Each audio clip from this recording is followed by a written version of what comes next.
Next is the sources of pesticide pollution. Basically we can classify it into point source and non-point source, just like what we did in air pollution and all. Point source means the pollutants are emitted from well defined sources directly into the environment. These point source of pollution can be effectively checked. Example from pesticide production units. Then comes the non point source. They are scattered or spread over large areas.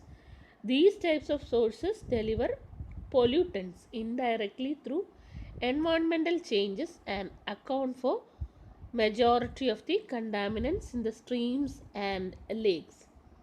Example is contaminated water that run off from the agricultural farms. So that is about point source and non-point source.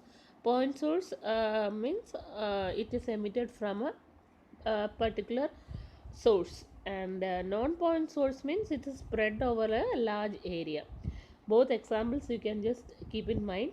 That is, one is pesticide production units, um, for example for point source, and contaminated water that run from agricultural farms can be taken as example for non-point source.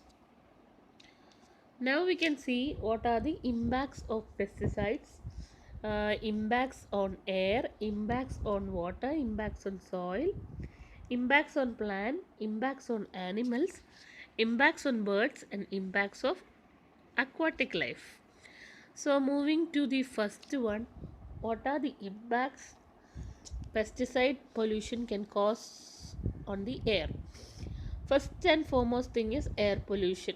Definitely these pesticides are released to the air, which causes air pollution, and it causes their difficulty in breathing. Second is the suspended pesticides are carried by wind. By wind action, suspended pesticides will be carried. Then droplets of sprayed particles may travel along the wind. That also you can see that the droplets of sprayed particles of pesticides can travel along the wind. Now the second one is impact on water. Now impact on water, just like air, these earlier we have seen the non-point source, that the pesticides can be taken as a non-point source because it is used as, or it the water running from the agriculture farms may contain pesticides, so that that way they can cause pollution. Now the impact on water is, it causes the pesticide residues are found in rainwater, surface water, and groundwater. It causes eutrophication in water bodies and make the water septic, and it reduces the quality and quantity of drinking water. Okay, that is the impact on water. Now impact on soil, it decreases soil fertility, it damages the community of microorganisms in the soils which are favorable for waste degradation. Then it affects the biochemical process and nutrient cycling in soil, that is, it affects the soil fertility. Then it is very persistent, and bioaccumulation and biomagnification occurs. So bioaccumulation and biomagnification, the last class we have seen what both of them mean. The several pesticides kill not the target species but uh, other organisms which are useful for the soil are destroyed. Hence the fertility or the soil fertility decreases, and it causes soil pollution. Some of them are non-biodegradable and affects the balance of the ecosystem. Now, impact on the plants. Nitrogen fixation required for the growth of plant is hindered by the pesticide in the soil. As told earlier, it kills some important organisms, which reduces the natural pollination process. Also, the pesticide concentration can cause poor root hair development, shoot yellowing, and reduced plant growth. So, when the soil gets degraded, automatically the plant on the soil also gets damaged. There occurs certain problems as mentioned here. Now, impact on animals. The pesticide residue enter into the food chain and it affects the animals. That also we have seen in last class, how it enters the food chain, affects the reproduction and the growth of earthworms. They digest organic matter and increase the nutrient content of the soil. That is about killing the non-target organisms like earthworms. Earthworms all they digest the organic matter and increase the nutrient content of the soil actually, but on applying these pesticides, if they are killed or if their growth is diminished, the it naturally affects the soil fertility. Then impacts on the birds. Birds can also be damaged by bioaccumulation. Then pesticides can kill the birds. It can reduce the thickness of eggs, shell thickness of the eggs. It can cause abnormalities in the embryo and it can reduce the bird habitat. So this all because birds are always on plants, right? So trees, birds rest on trees. So the accumulation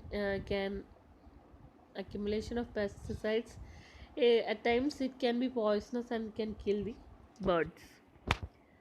Then impact on aquatic life eutrophication already we have seen. It can also cause the death of fish, can cause eutrophication, can cause physiological and behavioral changes in the fish. So the water runoff through agricultural farms carrying these pesticides automatically can cause damage on the aquatic life. Now, impact on human beings. Human beings, it may reach human by aerosol, through water, through food chain, etc., or direct contact to farmers, which makes them ill. Acute effects of pesticides are burned mouth by direct contact, sore throat, upset the stomach, skin irritation, temporary blindness, chest pain, etc. Some chronic effects are tumor, gene effect, miscarriage, birth effects, infertility, nervous system disorders, etc. Then DDT and dieldrin causes carcinogenic diseases, then causes thyroid disruption, affects the endocrine system. Then organophosphates, they can also cause thyroid disruption. It can reduce the metabolic functions. Atrazine, which affects the immune system. Carbamate affects the immune system, reduces the metabolic functions, and acute mortality. So before ending, we can just summarize what are the other health issues, mainly cancer, birth defects, neurological disorders. This all can be caused due to long term exposure to the pesticide as well as from the food chain cycle. Okay, food cycle also can cause these impacts. Then due to overuse of these harmful chemicals, pests pests develop resistance, that is highly resistant pest called super pest. that also we have seen in last class. That is about the development of pest resistance. The species can reproduce a large number of pesticide resistant offspring with a short span that can cause more amount of pest on the particular area. So that is of the impacts. Then how can we control the pesticide pollution is through mechanical methods, biological methods, environmental methods, and chemical methods. So mechanical methods includes hand picking, trapping, and burning. Hand picking means just we can pick the pests slowly crawling and are not able to fly. Example, caterpillars. Then trapping means for flying pest which can't be picked up by hand or burned. Then burning means just we are burning and the waste is removed. That is about the mechanical method. Then biological control is unlike chemical method. Biological method will not leave any toxic material in the soil. These control the population of pests that are harmful. That is in biological pest control method some parasites or predators viruses are introduced in the soil and they control the population of pests. Then environmental methods surrounding of the pest is changed in such a way that it becomes unfavorable for the growth of the pest. That it can be achieved by receiving the or removing the food stuff needed for the growth of the pest. Then chemical methods includes certain chemicals for controlling, that is rodenticides, insecticides, herbicides, fungicides, etc. So that is the control method. Effect of pollution on environment and life sustenance is contamination or degradation of soil impacts heavily. Then humans are affected. Then the polluted soil, we have seen all that now. All the 8 impacts we have seen. Mainly it affects the salinity, soil salinity, soil fertility, then plant life, air and water contamination, then human beings, etc. So that is all with the topic of pesticide pollution.